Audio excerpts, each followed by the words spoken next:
Hindi nag-atubili ang mga leader ng Europa na ibahagi ang kanilang mga saloobin tungkol kay Vladimir Putin.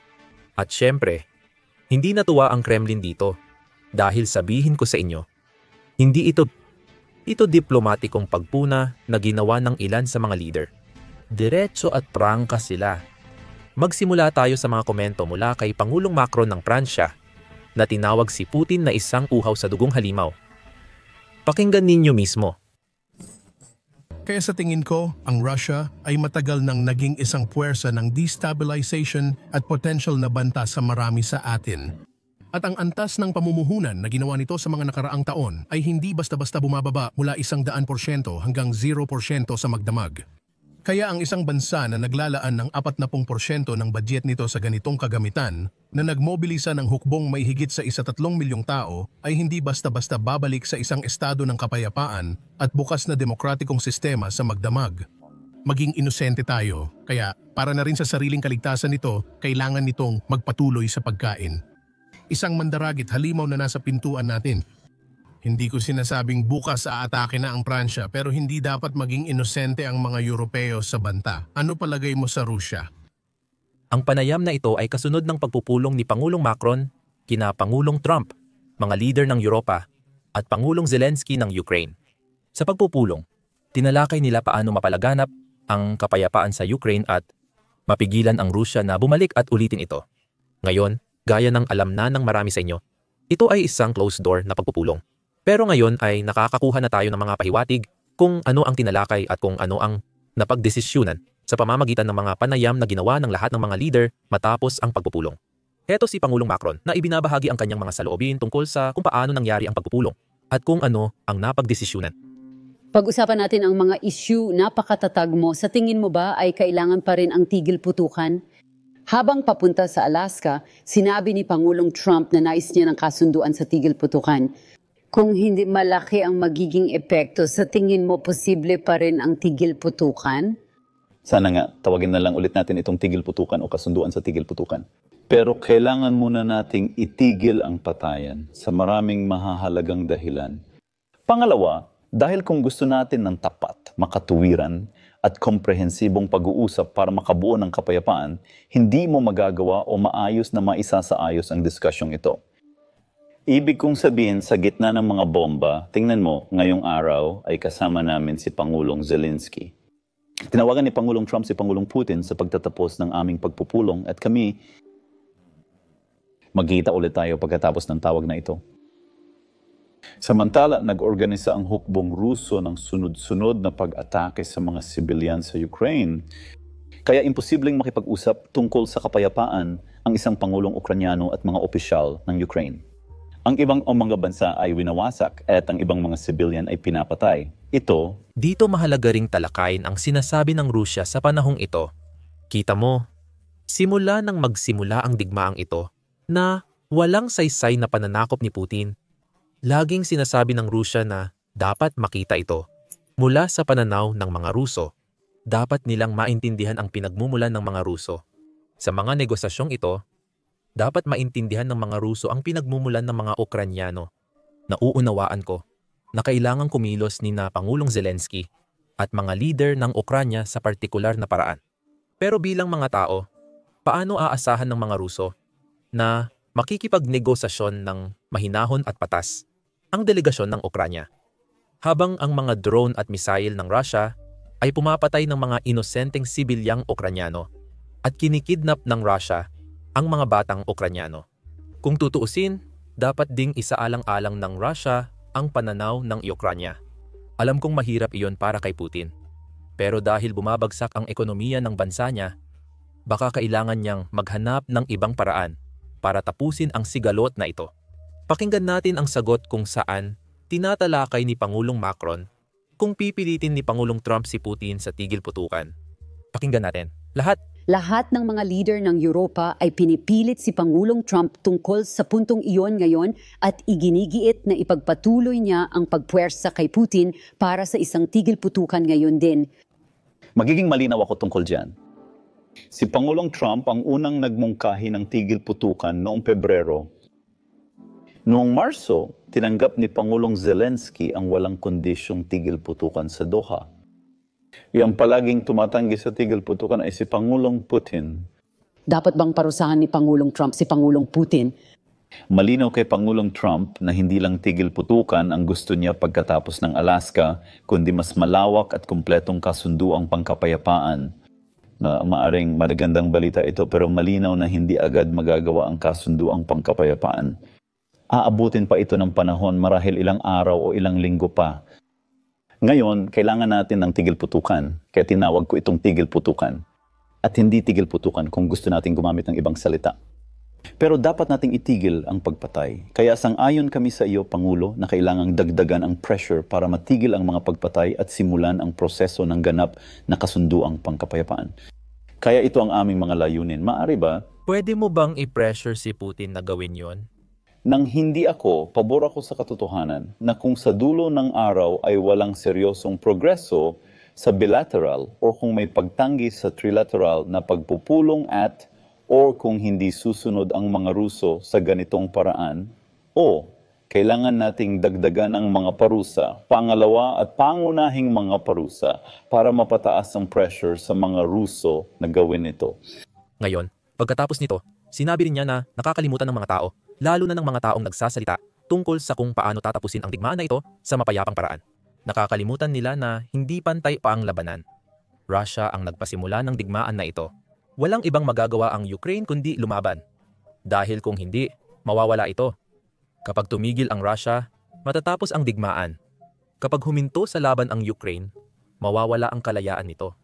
Kaya hindi natin dapat pilitin ang Ukraine na isuko ang ayaw nila para lang matapos ang digmaan. Dapat nating pilitin ang Russia na itigil ang pagpatay at walang saysay na pananakop. Dapat ipaintindi sa Russia na ang Ukraine ay isang soberanong bansa na may karapatang umiral nang hindi kailangang palugurin ang kanilang malaking kapitbahay. Hindi ito mula sa akin, kundi mga salita ng kalihim ng Estado, Marco Rubio. Sinabi niya ito matapos ang malaking pagpupulong ng mga leader ng Europa at Pangulong Trump. Pakinggan ninyo. Ang anumang soberanong bansa sa mundo ay may karapatang pumasok sa mga alyansang pangseguridad kasama ang ibang mga bansa. At hindi lang ito tungkol sa NATO. Meron tayong mga ganitong alyansa kasama ang South Korea. Meron din tayo nito kasama ang Japan. Meron ding mga ganitong alyansa ang ibang mga bansa sa isa't isa. At sa tingin ko, aminin naman ng lahat kabilang na sa unang pagkakataon ang panig ng Russia sa ilalim ng presyon o mungkahi ni Pangulong Trump na ang Ukraine pagkatapos ng labanan ay may karapatang pumasok sa kasunduang pangseguridad kasama ang ibang mga bansa. Makikipagtulungan tayo sa mga kaalyadong Europeo at iba pa para sa seguridad. Pinagtatrabahuhan na natin ito. Ipagpapatuloy natin ang pagtatrabaho dyan. At iyon ay isang bagay na kailangang maisakatuparan pagkatapos ng kasunduang pangkapayapaan upang maramdaman ng Ukraine ang kaligtasan sa kanilang pag-usad. Kinokordina namin ito habang nag-uusap tayo kasama kami sa proseso. Oo, may ilang bansa na handang magbigay ng seguridad na garantiya para sa Ukraine. Ayon sa mga Ukrainian at tingin ko sinabi rin nila sa publiko, ang pinakamainam na seguridad para sa kanilang kinabukasan ay magkaroon ng matibay na militar sa hinaharap. At iyan ang isa pang dinamiko na nagbago. Hindi na tayo nagbibigay ng mga armas sa Ukraine. Hindi na tayo nagbibigay ng pera sa Ukraine. Ibinebenta na natin ngayon sa kanila ang mga armas. At ang mga bansang Europeo ang nagbabayad nito sa pamamagitan ng NATO. Ginagamit nila ang NATO para bumili ng mga armas at ilipat ito sa Ukraine. At sa totoo lang, si Pangulong Donald J. Trump lang ang tanging leader sa mundo na kinikilala ng lahat ng Europeo, ang tanging leader na kayang makipag-usap sa kanilang dalawa at dalhin silang pareho sa isang pagpupulong ay si Donald J. Trump bilang Pangulo ng Estados Unidos. Siya lang mag-isa at dapat ipagpasalamat ng bawat Amerikano pati ng mga Demokratiko na may Pangulo tayong para sa kapayapaan. Dapat tayong maging proud na meron tayong Pangulo na ginawang prioridad ang kapayapaan sa kanyang administrasyon. O hulaan mo kung ano. Sana kayanin nating panindigan ang mga salitang yan dahil mukhang hindi natutuwa ang Rusya sa kakayahan ng Ukraine na pumili ng katuwang sa seguridad. Pagkatapos mismo ng mga komento ni Marco Rubio, ang Russian Foreign Minister, na parang kalihim ng Estado ng Rusya at malamang na pangalawa sa pinakamataas na posisyon sa gobyerno ng Rusya pagkatapos ni Vladimir Putin, ay nagkaroon ng sarili niyang panayam at sinabi niya mismo, kung hindi kayang maging neutral na bansa ang Ukraine at gusto nitong makipag-alyansa sa ibang mga bansa, edi hindi na magiging malayang bansa ang Ukraine. Mawawala na lang ang malayang Ukraine. Hindi ako nagbibiro tungkol dito. Pakinggan mo mismo. Maganda ang naging atmosfera nito ay naipakita. Kung ngayon ay tumatanggi ang rehimen ni Zelensky na tanggapin ang lahat ng mga katangiang ito, kung ngayon ay iniiwan na ng rehimen ni Zelensky ang lahat ng ito, pinag-uusapan na nila ang tungkol sa mga sandatang nuklear at pagsali sa NATO. Pinag-uusapan din nila ang pagtanggi sa pagiging neutral, ngunit malamang na ang mga batayan na naging sentro ng pagkilala sa Ukraine bilang isang malayang estado ay mawawala na. Napakahalaga nito. Kung hindi magkakaroon ng mahalagang papel ang international na batas.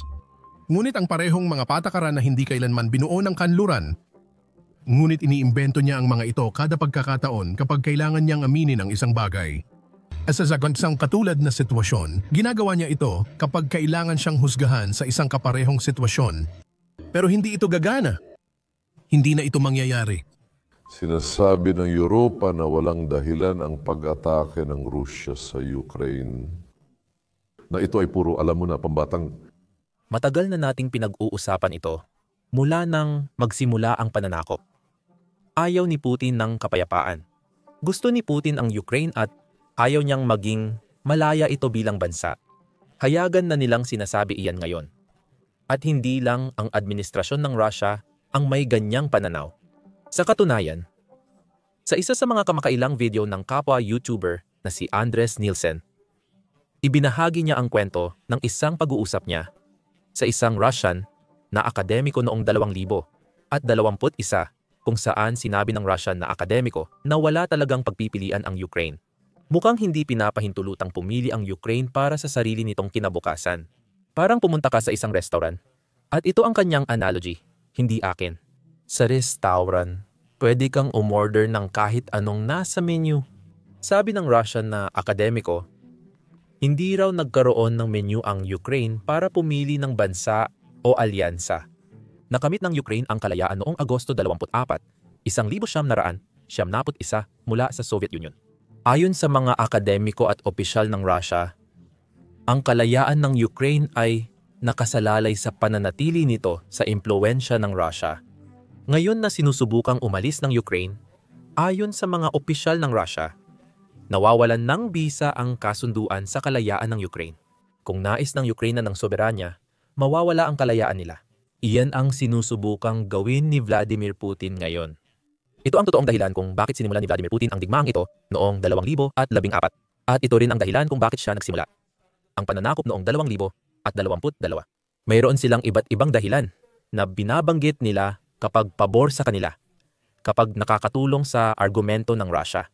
Sasabihin ni Putin na dahil gusto ng Ukraine sumali sa NATO, o sasabihin ni Putin na dahil inuusig ng Ukraine ang mga nagsasalita ng Ruso, o sasabihin ni Putin na dahil sinusubukan ng Ukraine na ipasara ang mafia ng Russian Orthodox Church. Pawang palusot lang ang mga dahilan na ito. Hindi iyon tunay na dahilan ng pananakop dahil sinabi ni Pangulong Trump na hindi magiging bahagi ng NATO ang Ukraine. Kung iyon ang dahilan, dapat noon pa nagsimula ang digmaan. Kung talagang layunin ni Putin protektahan ang mga nagsasalitang Ruso, hindi niya bobombahin ang kanilang mga tahanan. Kasi, kung tutuusin, karamihan sa mga nagsasalita ng Ruso sa Ukraine ay nakatira sa silangang bahagi na halos winasak na ni Putin. Kung talagang nais niyang tulungan ang mga nagsasalita ng Ruso mula sa mga gawa-gawang krimen laban sa gobyerno ng Ukraine, hindi niya gagawin ang digmaan sa ganitong paraan. Kung tungkol talaga ito sa Russian Orthodox Church, hulaan mo kung ano. Pwede namang tigilan na lang ni Putin ang paggamit sa simbahan bilang paniktik ng gobyerno ng Russia at wala ng bansa na magkakaproblema sa Russian Orthodox Church. Palusot lang ang mga rason na ito para itago ang tunay na dahilan. Ayaw lang talaga ng Russia na maging malayang bansa ang Ukraine. Ngayon, ito ay isang bagay na napagtanto ng mga leader ng Europa. Lalo na yung mga leader na nakaharap na kay Putin noon, na nakaupo na sa mga pagpupulong kung saan pumayag si Putin sa tigil putukan. Pero pagkatapos ay maghahanda lang ulit, magpapalakas, at babalik para sa panibagong pananakop. Iyan ang dahilan kaya matatag ang mga leader ngayon na walang pangmatagalang kapayapaan kung walang tamang garantiya sa seguridad. Kung walang mga garantiya sa seguridad. Mauulit lang ito tulad ng ginawa ni Chamberlain na ibinigay kay Hitler ang bahagi ng Czechoslovakia para sa kapayapaan. Nakita na natin ito sa Georgia at Ukraine. Lagi kong binibigyan din ng mahahalagang bagay dito. Ang pagiging isang estado ay nakabatay sa kalayaan, soberanya at integridad ng teritoryo. At pagkatapos ng ikalawang digmaang pandaigdig na para sa amin ay ang Winter War at ang War of Continuation, na natiling malaya ang Finland, hindi tulad ng halimbawa ng ating mga kaibigang Baltic sa kasamaang palad, dawala ang soberanya natin sa pagpapasya at ilang bahagi ng teritoryo. Noon mag-isa ang Finland pero ngayon ba hindi nag-iisa ang Ukraine. At kaya sa tingin ko napakahalaga na tayong lahat, parehong Team Europe at Team United States ay patuloy na magtrabaho para sa kalayaan, soberanya at territorial na integridad ng Ukraine. Sa totoo lang, sa tingin ko kung magtutulungan tayo sa mga garantiya sa seguridad, iyon ang magagarantiya ng soberanya at magpapalakas din ng territorial na integridad. Pangulo Suba, pinahahalagahan ko ang iyong oras at maraming salamat.